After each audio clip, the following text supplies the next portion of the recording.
मुझे याद है जब मैं 9 साल की थी और मैं सड़क में खड़ी थी सोलन में और ऊपर देख रही थी। मेरी मम्मा ऊपर 6वीं मंजिल में खड़ी थी और नीचे देख रहे थे। मैं उनके साथ नीचे से ऊपर बातें कर रही थी।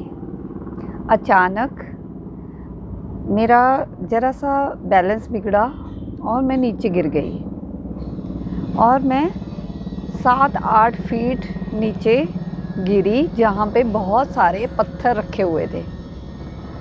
और मेरी मम्मा ऊपर से ही चिल्लाना शुरू कर दिया, आज मेरी लड़की गई। और भागती हुई नीचे आई और मैं वहाँ पड़ी एक टोकरी के अंदर गिरी, उठी, कुछ नहीं हुआ मुझे। और मैं वापस आ रही थी घूम के, क्योंकि वो किसी का घर था। और मेरी मम्मा चिल्लाती हुई मुझे रास्ते में मिली और कहने लगी, मैंने कहा, मम्मा रो रही थी, मैंने मम्मी को बोला, मत रो मम्मा, मुझे कुछ नहीं हुआ। तो ये मेरी लाइफ का एक चमत्कार, मेरे हिसाब से ये एक चमत्कार है कि हम मतलब एक ऐसी गिर जाते हैं और बाई चांस हमें कुछ भी नहीं होता।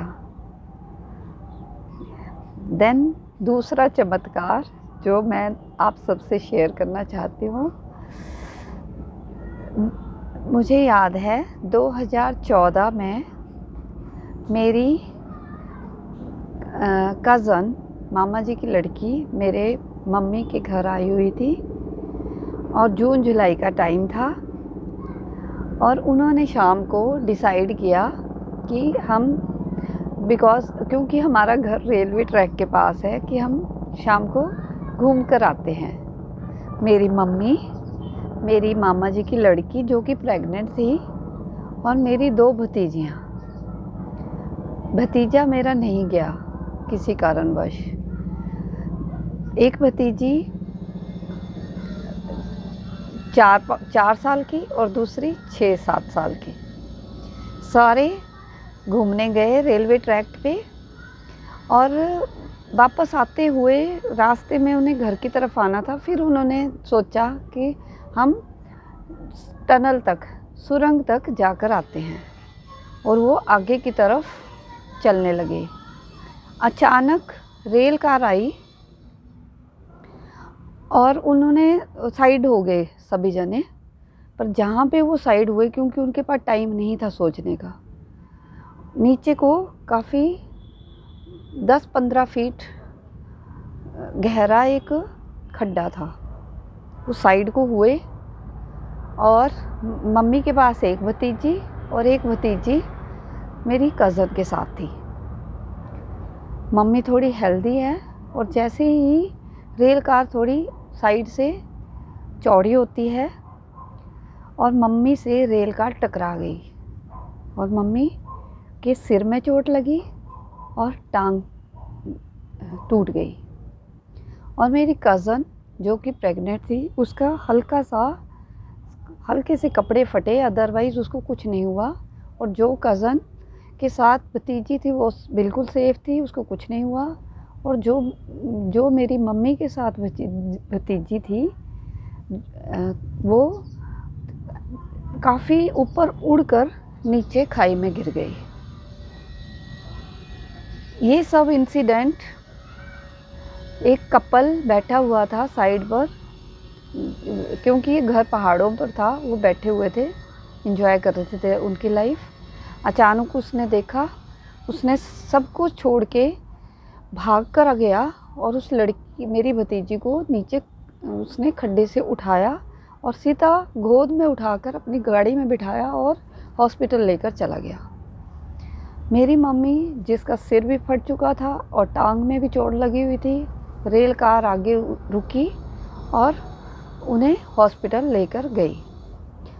मीन्स रेल कार नहीं लेके गई हॉस्पिटल, सोलन रेलवे स्टेशन तक लेके गई। वहाँ से दैट एम्बुलेंस कर उन्हें हॉस्पिटल पहुँचाया है। वहाँ से उन्हें चंडीगढ़ रेफ़र कर दिया गया।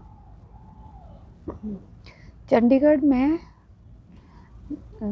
मैं उस बाई चांस उस दिन मैं हस्बैंड और मेरे बच्चे हम लोग गांव गए हुए थे और वहाँ से वापस आ रहे थे। तब मुझे जब दिन में बात हुई तो मम्मी से बात हुई, ठीक ठाक थे। और उसके बाद घर आए, हम घर आकर मैं अपने काम में बिज़ी हो गई। मेरा छोटा लड़का बहुत ही एडिक्टेड था मोबाइल से, सो मोबाइल उसने सारी बैटरी डिस्चार्ज कर दी हुई थी। मैंने चार्जिंग पर लगाया और काम करने लगी। और हम थके हुए थे क्योंकि हम हिमाचल से काफ़ी दूर से आए थे और हम सो गए। सोने से पहले एक कॉल आया जो कि मेरे भाई के फ्रेंड का था और उसने सिर्फ इतना बोला कि मम्मी ठीक है। मुझे नहीं समझ आया, मैंने कहा क्या हुआ। उसने सोचा इसने बताया ही नहीं गया, उसने कोई बात नहीं की, नहीं नहीं कुछ नहीं है, और रख दिया फ़ोन। हम सब सो गए, हमने स्विच ऑफ कर दिया फ़ोन। एंड आधी रात को मुझे ऐसा लगा कि कोई, मेरे हस्बैंड का भी फ़ोन दैट साइलेंट था और मेरा स्विच ऑफ था। एकदम मुझे लगा कि जैसे इंट्यूशन हुई कि कोई कॉल कर रहा है। जब मैंने अपना मोबाइल देखा, उसमें बहुत सारी मिस कॉल थी। मैंने फ़ोन उठाया और बात की भाई से। उसने मुझे बहुत डांटा। मैं हॉस्पिटल गई, उसके बाद पता लगा मम्मी का एक्सीडेंट हो गया। भतीजी ठीक थी, उसका एमआरआई हुआ, ठीक थी। मम्मी अनकॉन्शियस थी, उन्हें कुछ भी पता नहीं लग रहा था वो क्या बोल रही हैं, क्या हुआ। भाई ने डिसीज़न लिया कि उन्हें मैक्स शिफ्ट करना है। मैक्स शिफ्ट किया, वहाँ पे उनका ट्रीटमेंट चला, उनकी सर्जरी हुई टांग की, और उनके इम्यूनिटिक फ्लूइड भर गया उनकी चेस्ट में, जिसके वजह से वो वेंटिलेटर पे चली गई और अनकॉन्शियस थी। दिन बीतते गए, बहुत सारा पैसा लगा, ज़्यादातर उम्मीद नहीं थी कि वो ठीक होंगी। और भाई भी रोने लगा, हम सब रोते थे। और क्योंकि उसका पैकेज था, हीरो होंडा में है वो, तो जब धीरे धीरे पैसे सारा चीज़ें, तो मुझे लगा कि ये मतलब कर्जदार हो जाएंगे। मैंने डिसाइड किया, मैं क्योंकि GMCH 32 में वर्किंग थी उस टाइम, मैंने वहाँ अपनी डॉक्टर से बात करी, अपनी HOD से, और उनकी हेल्प से हमने एनेस्थीसिया हेड डॉक्टर पलटा से बात करी। उन्होंने कहा शिफ्ट करा लो यहाँ पे हॉस्पिटल में, और हमने डिसीज़न लिया कि उन्हें शिफ्ट कराना है। और जिस दिन शिफ्टिंग होनी थी, पहले डॉक्टर पलटा ने बोला बुला लो। जब आए तो वहाँ पे कोई अरेंजमेंट नहीं था। इमीडिएटली जिस टाइम मम्मी लाए गए, ये 3-4 किलोमीटर का ही डिस्टेंस था, परंतु उनकी हालत बहुत ख़राब थी और बिल्कुल वो ठीक नहीं थे, उनको सांस नहीं आ रहा था। मैंने सर से बात की, सर मम्मी की हालत ठीक नहीं है, प्लीज़ कुछ करो। डॉक्टर्स ने क्योंकि उन दिनों वेकेशंस चल रही थी डॉक्टर्स की, एक डॉक्टर को घर से बुलाया और उनकी कोई तैयारी नहीं थी। इमीडिएटली उन्होंने सारी चीज़ें अरेंज करी और एकदम सारी चीज़ें, और मैं और मेरा भाई लड़ने लगे। भाई कहने लगा कि तेरी वजह से, तूने मुझे बोला शिफ्ट कराने को, तेरी वजह से मम्मी को आज कुछ हो जाएगा। मैंने कहा नहीं, मैं तो अच्छा सोचा था। हमारे बाप भी ओम साई राम ओम साई राम ओम साई राम करते रही, और ये सब हो चल रहा था। डॉक्टर ने देखा कि बहुत सारी मिस्टेक्स मैक्स हॉस्पिटल ने की हुई थी। उन्हें पता था कि पेशेंट शिफ्ट होना है, परंतु शिफ्टिंग के टाइम उन्होंने पेशेंट को फीड कराया हुआ था और उनकी ETT पाइप में ब्लॉकिंग थी, ब्लड जमा हुआ था, और उनकी फूड पाइप, क्योंकि फीडिंग कराई हुई थी, वॉमिट आने से उनकी जो सांस की नली में उसमें खाना चला गया, जिसकी वजह से उनकी कंडीशन ज़्यादा ख़राब हो गई। परंतु थैंक गॉड मैंने उन्हें शिफ्ट कराया गवर्नमेंट हॉस्पिटल में, और बहुत जल्दी 3-4 दिन में ही उन्होंने वहाँ पे रिकवर कर लिया। भाई बहुत हंसता था पहले, कहता था, क्योंकि मैक्स हॉस्पिटल में बहुत फैसिलिटीज़ मिलती थी जो कि गवर्नमेंट हॉस्पिटल में उन्हें नहीं मिली, परंतु मेरी मम्मा ठीक हो गई। ये एक चमत्कार है मेरे लिए। Thank you very much.